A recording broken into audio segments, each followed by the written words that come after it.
Have you ever caught yourself saying yes, when deep down every part of you wanted to say no? Have you ever worn a mask just to be accepted, to be loved, to be seen as good in the eyes of others? If so, you are not alone. From childhood, most of us are trained to become people pleasers. We learn that approval equals safety, that applause equals worth, and that rejection equals failure. But what if I told you that this very habit, this endless pursuit of pleasing others, is what keeps you from living your most authentic life? Carl Jung, the depth psychologist who uncovered the hidden architecture of the human psyche, and Alan Watts, the philosopher who translated the wisdom of the East for the modern world, both saw through this illusion. Jung taught that every time you deny your true self for the sake of approval, you repress a part of your soul into the shadows.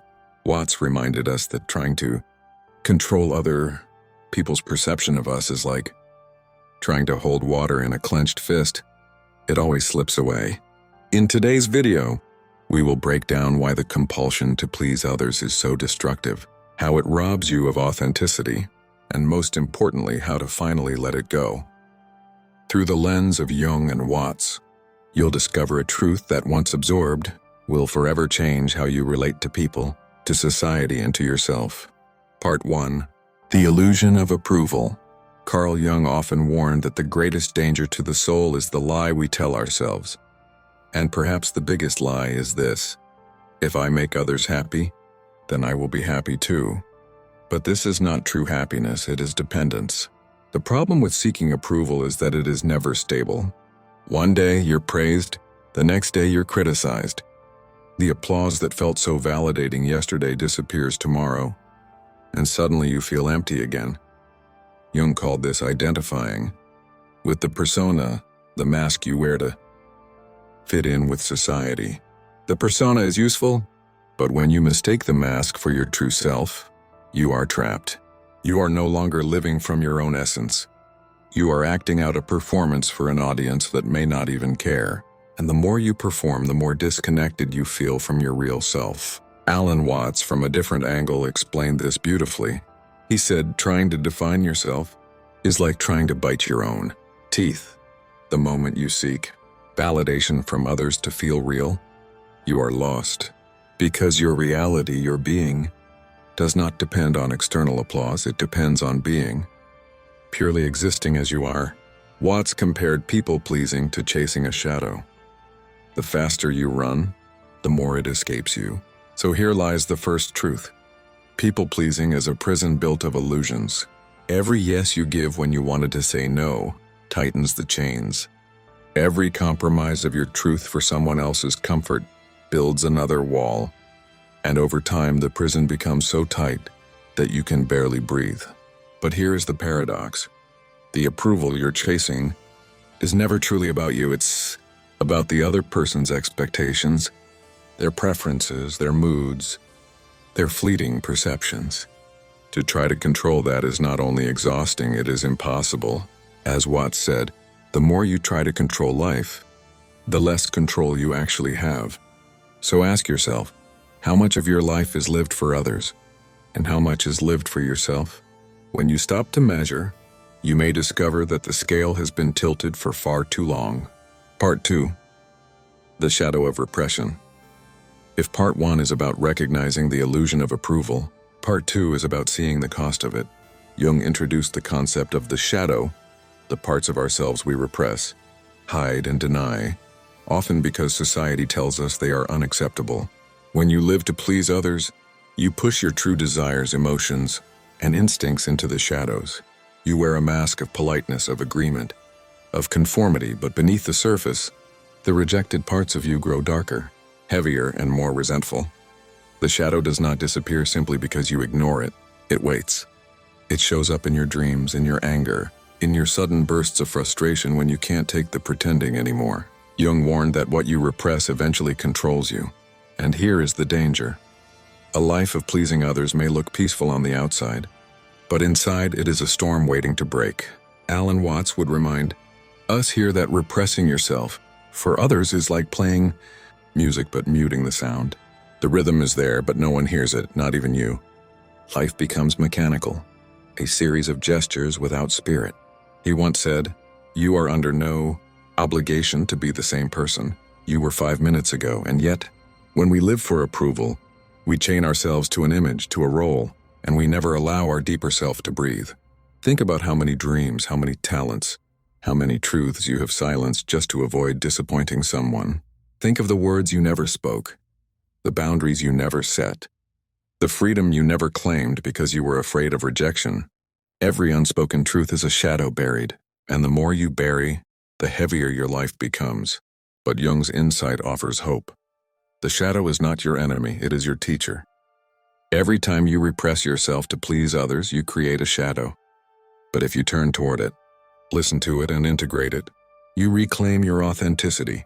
To stop people-pleasing, you must confront the shadow. You must accept the parts of yourself that are inconvenient, messy, or different. Only then do you begin to live fully. And Watts would add, in that acceptance lies liberation. Because the moment you stop fearing rejection, you realize you were never truly free before. Part 3. The fear of rejection. Why do we cling so desperately to pleasing others? Why do we sacrifice our truth at the altar of someone else's approval? The answer at its core is fear. Fear of rejection. Fear of abandonment. Fear of being cast out of the tribe. From an evolutionary perspective, this fear makes sense. Thousands of years ago, rejection from the tribe meant death. To be alone was to be vulnerable, to lose protection, food, and belonging. And although we no longer live in small hunter-gatherer groups, our nervous systems have not caught up. When someone disapproves of us, the body reacts as though survival itself is threatened. Carl Jung understood this. He wrote that many people choose conformity, not because they are weak, but because the cost of individuality feels unbearable. To be authentic requires courage because authenticity often means standing apart. And standing apart awakens the primal fear. What if I am alone? What if no one loves me? Alan Watts explained it through another lens. He said that our obsession with rejection is tied to our illusion of separateness. We believe we are isolated individuals, and so we cling to any form of acceptance as proof that we belong. But Watts reminded us that at the deepest level, we are not separate. We are part of the same flow of life, like waves in the ocean. A wave does not need another wave's approval to be what it is. It simply rises and falls as part of the sea. So why fear rejection, when rejection itself is only a story in the mind? The truth is, when someone rejects you, they are not rejecting your essence. They are rejecting the mask they expected you to wear. What they disapprove of is their own unmet expectation, not your being. The lesson of part 3 is this: rejection is not the enemy. Rejection is proof that you are stepping out of the cage of people-pleasing. Every time you are rejected for being real, you are set free from living a lie. And freedom, though frightening at first, is far more nourishing than false acceptance. Part 4. The cost of self-betrayal. Now that we have seen the illusion of approval, the repression of the shadow, and the fear of rejection, we must look at the cost. What happens when you betray yourself for the sake of others?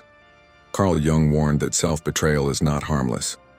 Every unspoken truth, every suppressed feeling, every yes that should have been a no, all of these cut pieces off your soul. Over time, you begin to feel hollow, disconnected, even resentful. Depression, anxiety, emptiness. Often these are not random disorders, but the natural outcome of living a false life. Jung once said, "The most terrifying thing is to accept oneself completely." And yet, without self-acceptance, you are condemned to live for the gaze of others. Imagine walking through life with a mirror in front of you at all times. Not to see yourself, but to constantly check how others see you. That is the life of the people-pleaser. Exhausting, shallow, and endlessly unfulfilling. Alan Watts compared this state to an actor who has forgotten he is acting. At first, playing a role is fun, but when you forget it's a role, you become trapped in it. The person who pleases everyone becomes like an actor stuck in costume, unable to take it off even after the play is over. The tragedy is that life passes by while you are still on stage pretending. And what of relationships? Self-betrayal corrodes them. When you live to please, others never know the real you. They love the mask, not the soul. You may think you are preserving harmony, but in truth, You are building relationships on lies. True connection is impossible without authenticity. So the cost of self-betrayal is not just internal, it is external as well. You lose not only yourself but also the possibility of real love, real friendship, real intimacy. Because only when you are real can others truly see and love you. Here, Jung and Watts converge. To stop betraying yourself is the beginning of healing. Jung would say you integrate the shadow. Watts would say you let go of the illusion of control. Both lead to the same truth. You begin to live. Part 5. The liberation of authenticity. If self-betrayal is the disease, authenticity is the cure. But what does it mean to live authentically? And how do we find the courage to do so? For Carl Jung, authenticity begins with individuation, the process of becoming whole. Individuation means integrating your shadow, owning your contradictions, and refusing to live only for the expectations of others. It means asking yourself, who am I apart from the roles I play? And then daring to live that answer. Jung believed that individuation is not selfish, it is the highest service to the world. Because when you live authentically, you give others permission to do the same. Alan Watts saw authenticity as a kind of surrender. He often mocked the idea of self-improvement, not because growth is unimportant, but because striving to become something often hides the truth that you already are. To live authentically, Watts suggested, is to stop clinging to an image, to stop performing, and to trust the flow of life. He once said, you are a function of what the whole universe is doing in the same way that a wave is a function of what the whole ocean is doing. In other words, authenticity is not something you create. It is what you uncover when you stop pretending. The liberation of authenticity is not a one-time event. It is a practice, a daily choice. Every time you say no when you mean no, you strengthen it. Every time you express a feeling honestly instead of hiding it, you strengthen it. Every time you risk rejection for the sake of truth, you strengthen it. And what is the reward? Freedom. A life where you no longer wake up each day scanning the horizon for approval. A life where relationships are built on honesty, not performance. A life where your energy is no longer drained by masks, but flows naturally from your being. Jung would say this is the path toward the self, the archetype of wholeness within. Watts would say this is the play of life, where you finally dance instead of march, breathe instead of suffocate, live instead of survive. The liberation of authenticity is not easy, but once tasted, it is unforgettable. Once you have known the peace of being real, you will never again trade it for the cheap comfort of approval. Part 6. The courage to be misunderstood. One of the greatest obstacles to authenticity is not only rejection, but misunderstanding. To live as yourself means people will misinterpret you. They will project their fears onto you. They will question your choices, criticize your path, and sometimes even ridicule your truth. And yet Jung and Watts both remind us that misunderstanding is not a punishment. It is a necessary part of liberation. Carl Jung once wrote, "The privilege of a lifetime is to become who you truly are," but he also knew that becoming who you are comes with resistance. Many people around you are still trapped in their own masks. When they see you stepping out of yours, it threatens them. It reminds them of the freedom they have not yet claimed. So they may call you selfish, rebellious, irresponsible, or even foolish. But in reality, you are simply refusing to live their script. Alan Watts gave a similar warning. He said that when you stop conforming, others may think you are losing control, but in truth, you are losing only the illusion of control, the endless attempt to manage how others see you. Watts often laughed at the seriousness with which people cling to social approval, saying life is far more playful, far less rigid than we pretend. To dare to be misunderstood is to dare to see life as play, not as a performance scored by applause. So here's the paradox: the more authentic you become, the more some people will misunderstand you. But the fewer people you please, the more real the connections you form. Those who stay, those who accept you even in your truth, those are the relationships worth keeping. To live authentically, therefore, is to accept the courage of being misunderstood. It is to let go of the need for universal approval and instead trust that your truth will resonate with those who are meant to walk beside you. Part 7. The joy beyond people-pleasing. We have spoken of illusions, repression, fear, self-betrayal, authenticity, and courage. But what lies on the other side? What does life look like when you finally stop trying to please everyone? Jung would describe it as integration, a state where the different parts of you, the light and the shadow, the persona and the essence, are no longer at war. Instead of living a fragmented life, you live a whole one. You stop asking, who do they want me to be? And start asking, who am I truly? The answer is not given overnight. It unfolds gradually, like a flower opening in its own season. Watts would describe it differently, as joy. Not the shallow joy of constant approval, but the deep joy of being alive without pretense. He often spoke of life as a dance. To dance, you do not need an audience, nor do you need applause. You dance because the rhythm itself is joy. In the same way, when you stop people-pleasing, you rediscover life as a dance. You laugh more freely. You speak more honestly. You move more lightly.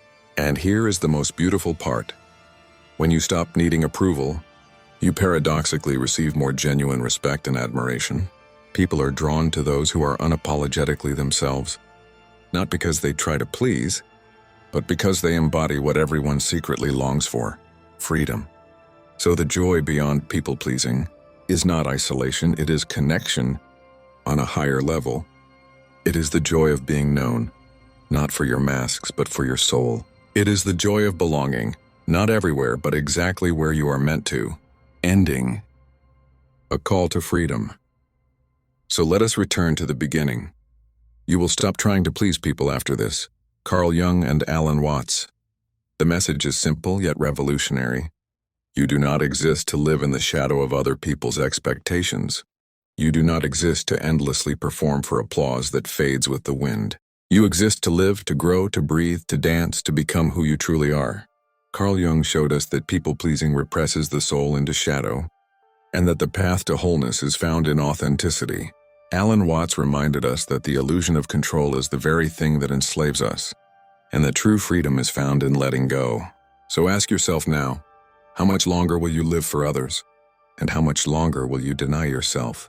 The truth is waiting for you, not in the gaze of others, but in your own heart. You may lose approval. You may face rejection. You may even be misunderstood. But what you will gain is priceless: your life, your freedom, your soul. Stop chasing applause. Stop wearing masks. Stop betraying yourself. Live as Jung urged. Laugh as Watts invited. Be free. Because once you taste the joy of being real, you will never again trade it for the chains of people-pleasing. This is your call to freedom. The choice is yours.